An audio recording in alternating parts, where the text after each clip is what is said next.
Qədir gecəsinin fəziləti bundadır ki, bu gecədə Quran nazil olub. İnsan çalışmalıdır ki, 1000 aydan daha xeyirli olan bu gecədə oyaq qalsın.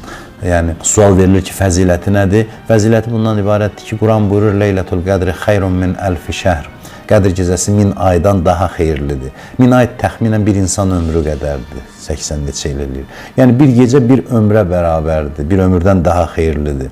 Ona görə də Qədir gecəsi elə fəzilətinə bu kifayət edir ki, Allah Quranda buyurur ki, Qədir gecəsi 1000 aydan daha xeyirlidir, daha faydalıdır və həmin gecəni insan gərək bu fürsəti əldən verməz. Məlum olduğu kimi Quranda Qədir surəsi var, bir surənin adı Qədir adlanır, yəni Qədir surəsi Qədir gecəsinə həsr edilmiş surədir.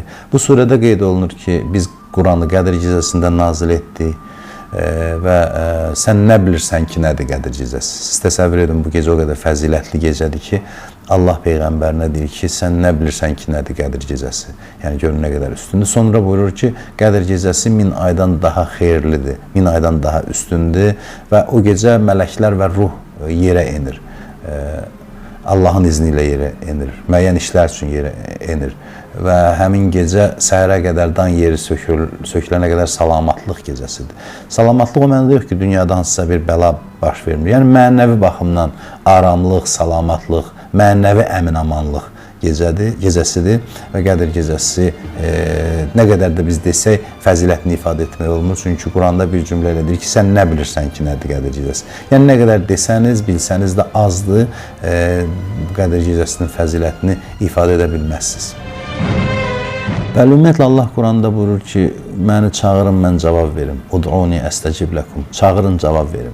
Mənə dua edin, mən də cavab verim. Və Allah, hər zaman Allahın rəhməti bizim üzümüzə açıqdır. İstənilən gün, istənilən saatda biz dua etsək, dualarımız qəbul olunur. Amma bəzi günün xüsusi vaxtları var, həftənin xüsusi günləri var, ayın xüsusi günləri var ki, bu günlərdə dualar qəbul olunur. Bəzi xüsusi məkanlar var, orada daha tez qəbul olunur. Məsələn, gecələr içində cümə gecəsi, cümə axşamı dualar daha tez qəbul olunur.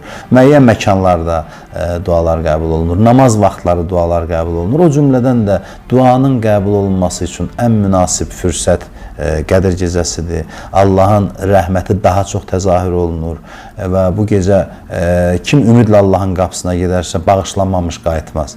Mümkün deyil bağışlanmamış qayıtsın. İnsanlar gərək ümidlə Allahın dərgahına yönəlsin.